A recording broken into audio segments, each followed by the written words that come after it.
Welcome back to என் சமையல் ledger with Vinod Kumar. இன்னைக்கு நம்ம சமைக்க போகிறது ஒரு சிம்பிள் ஈவினிங் ஸ்நாக்ங்க. எல்லா ஏஜ் கேட்டகரியில் இருக்கிறவங்களும் இதை விரும்பி சாப்பிடுவாங்க. ஒரு பிரெட்ல பண்ற ஒரு simple finger R bread bonda. இதுக்கு என்ன பொருட்கள் தேவைன்றதை நம்ம பார்க்கலாம்.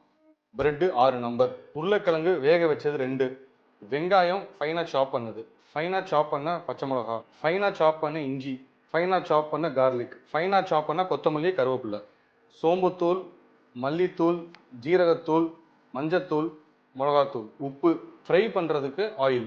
இந்த டிஷ்ஷுக்கு குக்கிங் டைம் ரொம்ப கம்மிங்க, ஹார்ட்லி 5 to 10 minutes தான். இதுக்கு தேவையான பொருட்கள் முதல்ல ப்ரிப்பேர் பண்ணிக்கலாம். முதல்ல இந்த பிரெட்டை நம்ம வந்து சாப் பண்ணி வச்சுக்கணும். இந்த சாப் பண்ணி வச்சுக்கிற பிரெட்டில் கொஞ்சம் தண்ணி சேர்த்துக்கலாம், அப்போ தான் பிரெட்டு சாஃப்ட் ஆகும். அடுத்தது ஒரு பெரிய பாத்திரத்தில் நம்ம முதல்ல சொன்ன எல்லா இன்க்ரீடியன்ஸையும் சேர்க்க போகிறோம். முதல்ல ஆனியன். இந்த ஆனியன் சேர்த்தோன்னே கொஞ்சம் உப்பு போட்டுருங்க, ஏன்னா ஆனியன் வந்து தண்ணி வரும். அடுத்தது நம்ம சாப் பண்ணி வச்சுக்கிற கார்லிக், அப்புறம் ஜிஞ்சர், கிரீன் சில்லி,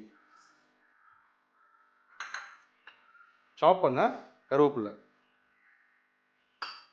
சாப் பண்ண கொத்தமல்லி, நம்ம சொன்ன எல்லா ஸ்பைசஸ்.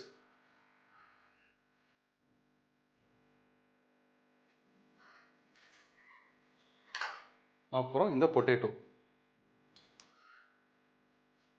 இப்போ இது எல்லாத்தையும் சேர்த்து நல்லா மிக்ஸ் பண்ணிடுங்க. இப்போ இந்த மிக்ஸ் பண்ண இன்க்ரீடியன்ஸோட நம்ம ஊற வச்சுக்கிற பிரெட்டையும் சேர்த்துடணும்.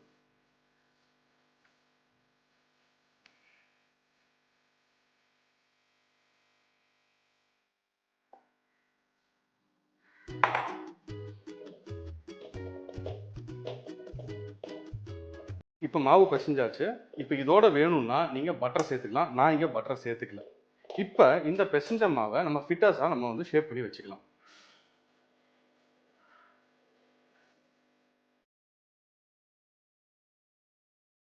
இந்த ஆயில் வந்து ஹை ஹீட்டில் இருக்கக்கூடாது, மீடியம் ஹீட்டில் இருக்கணும். ஹை ஹீட்டில் இருந்தால் இந்த ஃபிட்டர்ஸ் வந்து வெளியில் நல்லா ஃப்ரீ ஆகிடும், உள்ளுக்குள்ளே ஃப்ரீ ஆகிருக்காது. இப்போ எண்ணெய் வந்து மீடியம் ஹீட்டில் வந்துருச்சு. இப்போ வந்து இந்த ஃபிட்டர்ஸ் வந்து மெதுவாக உள்ளே போடுங்க.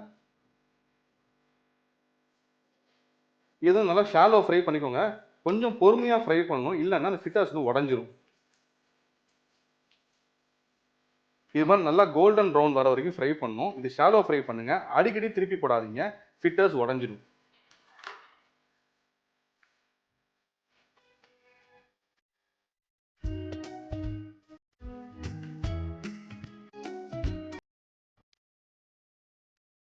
கிறிஸ்பியான பிரெட் பொட்டேட்டோ ஃபிட்டர்ஸ் ரெடி. இது கிட்ஸ் ரொம்ப என்ஜாய் பண்ணுவாங்க. கண்டிப்பாக செஞ்சு கொடுங்க. செஞ்சுட்டு எப்படி இருக்குன்னு எனக்கு சொல்லுங்கள்.